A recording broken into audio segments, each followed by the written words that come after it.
손흥민 직접 보니 눈물샘 붕괴 토트넘 일본 팬 감동 반응 플러스 포스텍 감독 아시아 전체 홍보대사 발언 풀버전 서울 도착 최신 상황. 역시 손흥민 32 토트넘 호스퍼 은 국경을 뛰어넘는 슈퍼스타다. 일본도 손흥민의 맹활약을 지켜보자 찬사를 쏟아내고 있다. 토트넘은 27일 도쿄 국립경기장에서 열린 프리시즌 친선 경기에서 일본 제1리그의 비셀 고베를 3대2로 꺾었다. 주장 손흥민은 원톱 공격수로 선발 출전했다. 후반전 손흥민은 간결한 오른발 슈팅으로 토트넘의 역전골을 안겼다. 손흥민은 후반 15분 마노루 솔로몬 D16과 교체됐다. 이후 토트넘은 비셀 고베와 한 골씩을 더 주고받았다. 일본 축구 팬들은 손흥민의 몸짓 하나하나에 환호했다. 직접 골까지 터트리자 박수와 함께 소리를 내질렀다. 손흥민이 교체되는 순간에도 일본 팬들의 탄성은 끝나지 않았다. 많은 팬이 자리에서 일어나 박수 쳤다. 손흥민은 미소와 손짓으로 화답했다. 경기가 끝난 뒤에도 손흥민의 팬 서비스는 이어졌다. 토트넘 공식 사회관계 명서비스 SNS의 영상에 따르면 손흥민은 경기장 한 바퀴를 돌며 일본 팬들에게 인사했다. 두 손을 뻗으며 미소 짓자 관중들은 환호와 웃음으로 손흥민을 맞았다. 일본 매체 슈퍼월드 사커는 토트넘과 비셀 고베의 경기 결과를 전했다. 해당 기사에 일본 누리꾼들은 토트넘 선수들의 기량과 손흥민의 실력에 찬사를 보냈다. 솔직히 토트넘 팬은 없을 것이라 생각했지만 상상 이상으로 많아 놀랐다. 에이스는 다르더라. 팬들에게는 행복한 순간이었을 것이다. 15번 루카스 베리발이 잘하더라. 잉글랜드 프리미어리그 EPL에서 통할지 기대된다라는 등 다양한 반응을 보였다. 베리발은 프리시즌 투어에 토트넘으로 첫 합류해 선수들과 발을 맞추고 있다. 18세밖에 되지 않은 스웨덴 신성 미드필더다. 일본 프리시즌 일정을 마친 뒤 토트넘은 한국으로 향할 예정이다. 오는 31일에는 팀 K리그와 맞붙고 3일에는 바이에른 뮌헨, 독일과 친선 경기를 치른다. 두 코리아리거의 대결이 유력하다. 대한민국 국가대표팀 동료 손흥민과 김민재, 뮌헨가 각 소속팀에서 출전할 가능성이 매우 크다. 이에 제1리그 출신 포스테코글루도 놀란 손흥민의 일본 인기, 소니는 아시아 축구 홍보대사. 토트넘은 27일 일본 도쿄 국립경기장에서 열린 프리시즌 친선 경기에서 비셀 고베에 3대2로 승리했다. 토트넘은 지난 시즌 제1리그 우승을 차지한 비셀 고베를 상대로 난타전 끝에 이겼다. 손흥민은 비셀 고베전에서 선발 출전해 후반 3분 역전골을 터뜨려 토트넘의 승리를 이끌었다. 손흥민은 오른쪽 측면을 돌파한 브레넌 존슨이 낮게 올린 크로스를 문전 쇄도하며 오른발 슈팅으로 마무리하며 비셀 고베 골문을 갈랐다. 토트넘은 비셀 고베전에서 쿨루셉스키가 최전방 공격수로 나섰고 손흥민, 메디슨, 브레넌 존슨이 공격을 이끌었다. 토트넘의 포스테코글루 감독은 경기 후 영국 풋볼 런던을 통해 손흥민의 활약에 대해 언급했다. 포스테코글루 감독은 손흥민이 왼쪽 측면 공격수로 나선 것에 대해 쏘니 손흥민의 애칭는 오늘 잘 해냈다. 레프트 윙으로 출전하며 골을 넣었고 중앙으로 이동했을 때 득점했다. 소니는 한 명이기 때문에 한 포지션에서만 플레이할 수 있다. 그래서 손흥민이 필요한 곳에 따라 우리는 그를 그 포지션에서 플레이하도록 할 것이라고 전했다. 또한 손흥민은 프리시즌을 정말 잘 시작했고 골을 넣어 기쁘다. 손흥민은 가는 곳마다 인기가 있지만 특히 아시아에서 인기가 있다. 손흥민은 한국 축구뿐만 아니라 아시아 축구의 대사다. 손흥민은 그를 존경하는 많은 사람들에게 멋진 순간을 선사했을 것이라고 확신한다고 덧붙였다. 포스테코글루 감독은 지난 2018년부터 2021년까지 요코하마 F마리노스 감독을 맡으며 2019년 J리그 우승을 차지하기도 했다. 요코하마 F마리노스 감독을 맡으며 유럽 B클럽들과 친선 경기를 치르기도 했던 포스테코글루 감독은 토트넘을 이끌고 J리그 클럽을 상대로 경기한 것에 대해 질본으로 돌아오게 되어 기쁘고 사람들을 다시 만나게 되어 좋다. 토트넘과 빗셀 고베의 경기가 열린 도쿄 국립경기장에는 54,255명의 팬들이 찾았고 손흥민과 토트넘에게 열광적인 응원을 보내기도 했다. 이에 대해 손흥민은 정말 대단했다. 진심으로 감사하고 있다. 이런 멋진 경험을 하게 해주셔서 감사하다. 결코 잊지 않겠다. 라는 소감을 전했다. 또한 매우 힘든 경기였다. K리그와 J리그뿐만 아니라 아시아리그에 관심을 가지며 지켜보고 있다. 정말 좋은 대전 상대였다. 좋은 경기였다. 고베가 전력을 다해서 고마웠다고 덧붙였다. 손흥민은 경기 중 일본 팬들이 응원가를 불러준 것에 대해선 정말 놀라운 경험이었다. 일본의 팬들이 그런 식으로 응원해 줄 것이라고 생각해보지 않았다. 많은 팬들이 세계의 반대편에서 이렇게 응원해주고 있다는 것을 알게 됐다고 전했다. 나는 J리그를 대표하는 사람 중 하나라고 생각한다고 언급했다. 빗셀 고베전을 마친 토트넘은 2년 만에 방한하는 가운데 오는 31일과 다음 달 3일 서울 월드컵 경기장에서 팀 K리그와 바이에른 뮌헨을 상대로 친선 경기를 치른다.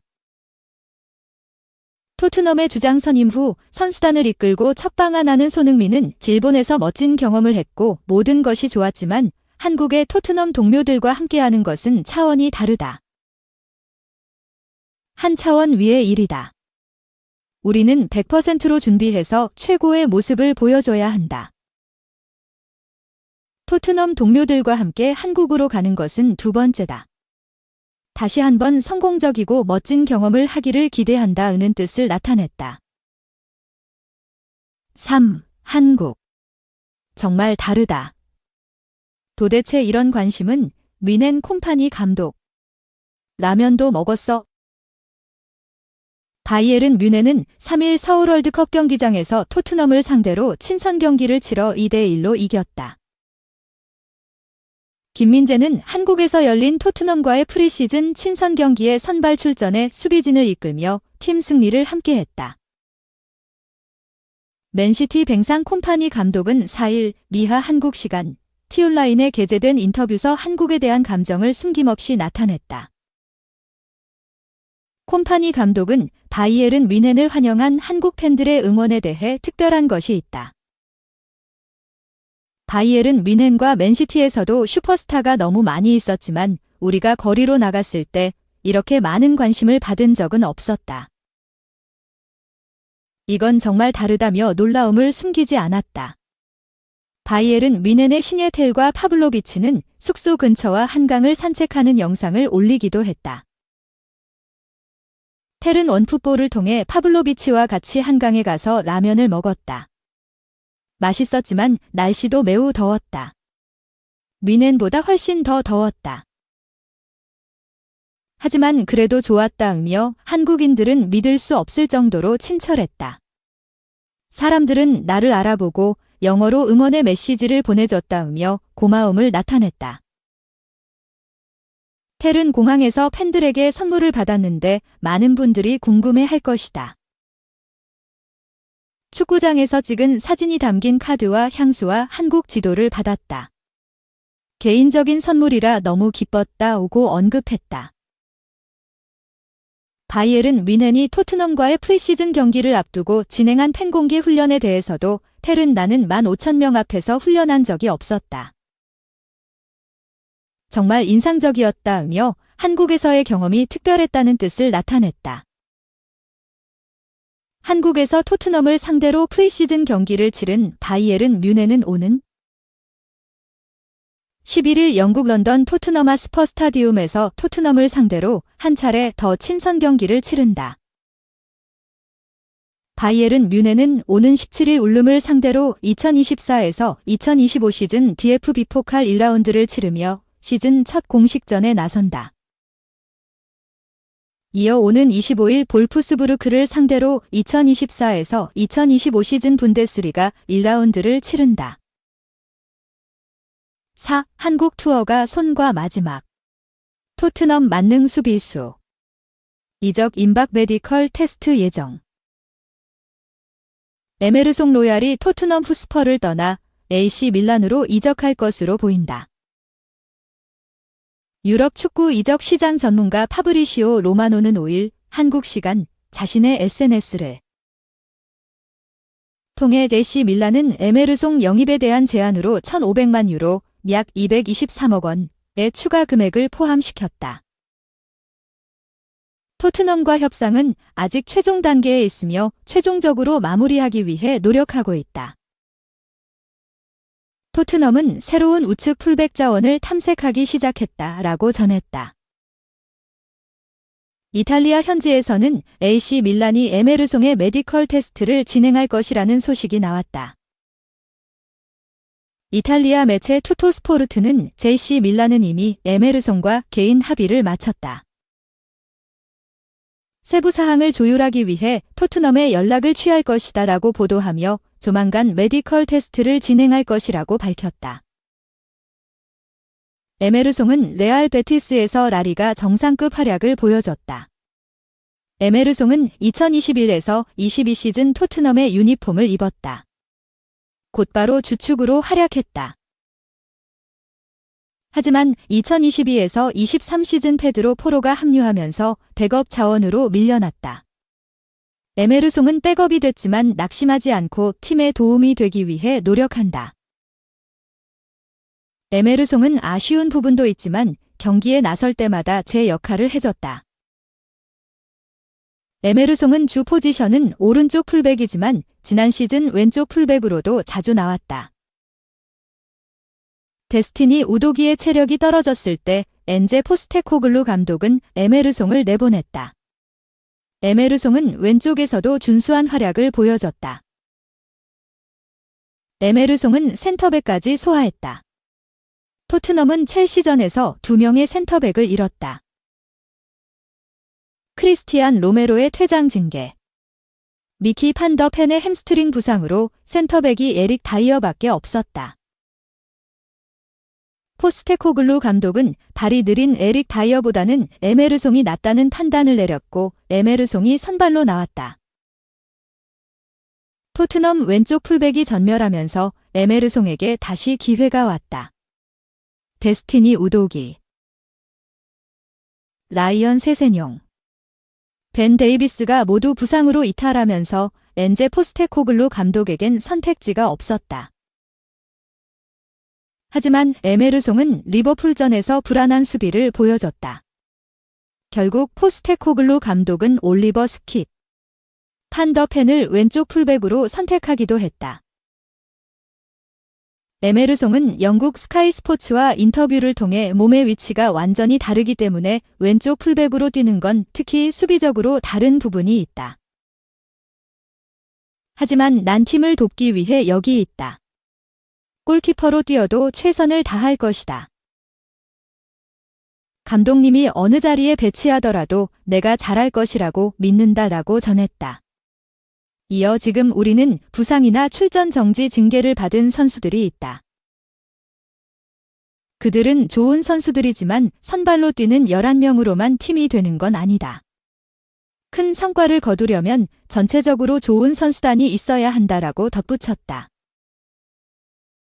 에메르송은 이번 여름 토트넘을 떠나는 것을 계획하고 있다. AC 밀란도 에메르송을 원하고 있다. 토트넘도 아치 그레이를 영입하면서 에메르송의 이탈 대비했다. 하지만 이적료 차이 때문에 협상은 난항이었다. AC 밀란은 1,000만 유로, 약 148억 원을 생각했지만 토트넘은 최소 1,500만 유로를 원했다. 결국 두 팀의 의견이 가까워지면서 이번 여름 에메르송은 토트넘을 떠날 가능성이 높아졌다. 이탈리아 스카이 스포츠는 JC 밀란은 에메르송 영입을 위해 토트넘과 합의에 도달하기 직전이다. 두 팀 사이의 이적료 차이는 여전히 100만 유로, 약 14억가 남았다라고 보도했다. 결국 에메르송은 토트넘을 떠나 AC 밀란의 유니폼을 입을 것으로 보인다. 그렇게 되면 에메르송의 토트넘에서 마지막 추억은 아시아 투어다.